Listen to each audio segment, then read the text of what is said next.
Shalom. Vamos a continuar con los estudios de las Parshiot. Todavía estamos estudiando el primero libro de Bereshit, Parashat, ahora es Vaigash, que es del capítulo 44. Vamos a leer versículo 18 al 23. Y Judá se acercó a él y dijo: por favor, Señor mío, que tu siervo hable ahora una palabra en los oídos de mi Señor, y que no se encienda tu ira contra tu siervo, pues tú eres como Paró. Mi Señor preguntó a sus siervos, diciendo: ¿tienen padre o hermano? Y nosotros dijimos a mi Señor: tenemos un padre anciano y un hijo de su vejez pequeño. Su hermano murió, y a él solo quedó de su madre, y su padre lo ama. Entonces dijiste a tus siervos: bájenlo a mí para que yo ponga mis ojos en él. Y dijimos a mi Señor: el joven no puede dejar a su padre, porque si dejase a su padre moriría. Pero tú dijiste a tus siervos: si su hermano menor no desciende aquí con ustedes, no volverán a ver mi rostro. Bien. Esta Parashat Vaigash va a hablar de el momento en el cual, mientras se sucedía el hambre en toda la región donde se desarrolla la historia bíblica, se está suscitando o se ha dado ya el segundo viaje de los Benei Jacob, los hijos de Jacob, para Mitzrayim, e ir a comprar los víveres necesarios para la subsistencia. En la primera visita, Safnath Paneah, que es este hombre que representa a Faraón, que es el gobernador de Mitzrayim, ya había advertido a los Benei Jacob. El Safnath Paneah ya sabemos que es Yosef, y ya había advertido a los Benei Jacob, a los hijos de Jacob, para que si volvían otra vez por víveres, alimentos, entonces habría que comprobar que lo dicho en la primera visita, que es acerca de la historia y vida de su familia en Canaán, entonces deberían comprobar sus palabras. ¿Cómo? Trayendo a su hermano, de quien hablan, que viene a ser Benjamín. Entonces, Safnath Paneah, que Yosef, cuando ya se retiran de esta segunda visita, cuando ya llevan sus cosas, sus víveres hacia Canaán, los hace seguir porque ha perdido uno de sus objetos, que es una copa. Y resulta que al alcanzar a los Benei Jacob, entre los costales de cada uno de ellos que ha sido revisado, va a aparecer, en el costal de Benjamín, va a aparecer esta copa, que es el objeto perdido o robado, supuestamente, a Safnath Paneah. Con esto va a quedar preso Benjamín. Entonces, tienen que defender a Benjamín, tienen que hacerlo volver a casa. Y Judá se había empeñado su palabra a su padre para proteger la vida de Benjamín. Entonces, durante esta entrevista que se va a dar entre Safnath Paneah y Yehudá, Yehudá va a apelar a la misericordia y a la buena conciencia del gobernador Safnath Paneah, pues seguro que la vida y ejemplo de cada uno de los Benei Jacob es buena y es correcta, y que ninguno de ellos jamás ha tomado algo propiedad de otra persona. Él argumenta que cuando le pregunta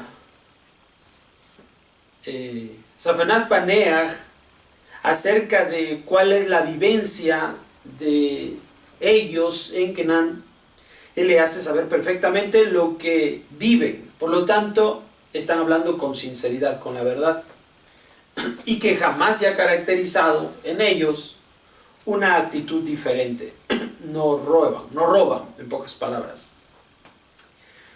Entonces, mientras está entrevistándose Yehuda, sabe que se está haciendo un juicio para poder defender a su hermano y a sacar libre a su hermano. Entonces, durante esta expresión del juicio, él argumenta apelar a la misericordia, o sea, que Safenat Paneach tenga misericordia.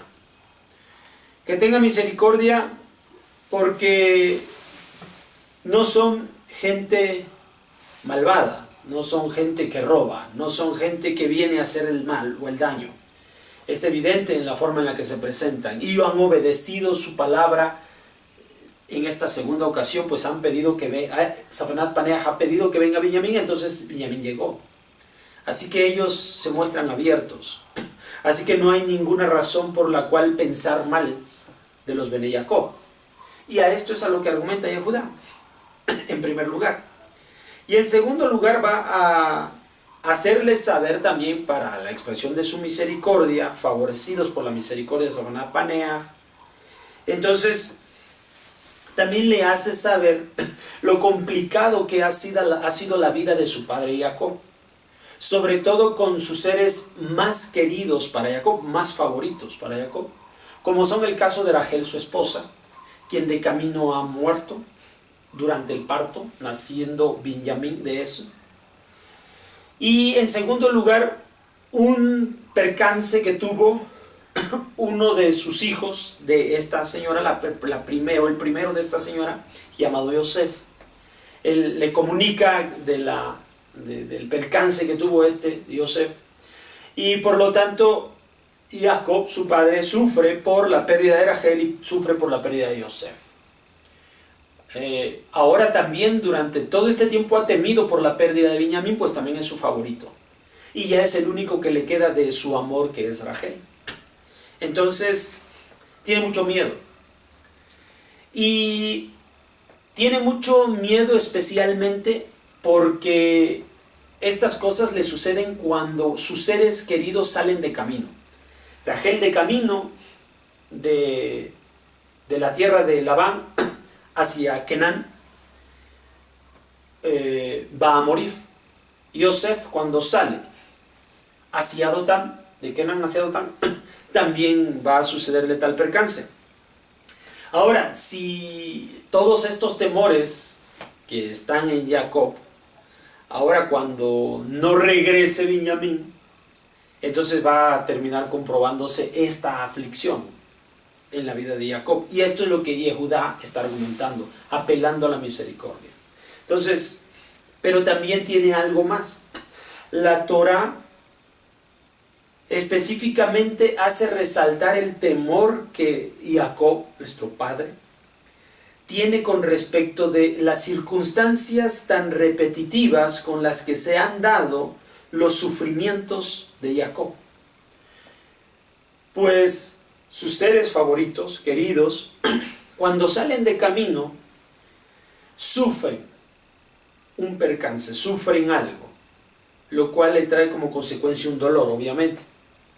Pero él ha aprendido a que ciertas circunstancias en la vida le son desfavorables. Entonces, cuando la Torah permite aclarar este punto, es para hacernos saber a nosotros que hay ciertas circunstancias en la vida que nos dan como consecuencia un resultado para bien o para mal. O sea, particularmente ciertas situaciones en cada uno. O sea, estas situaciones pueden ser distintas en una o en otra persona. Lo que aprendemos es que cuando a una persona ciertas circunstancias le son repetitivas, le suceden constantemente y el resultado siempre es algo malo, algo para mal, entonces tiene que saber apartarse de esas situaciones, porque ya le sabe que le sobreviene un mal. ¿Entiendes? De igual manera, también esto ocurre con el bien. Ciertas circunstancias hacen que sobrevenga un bien.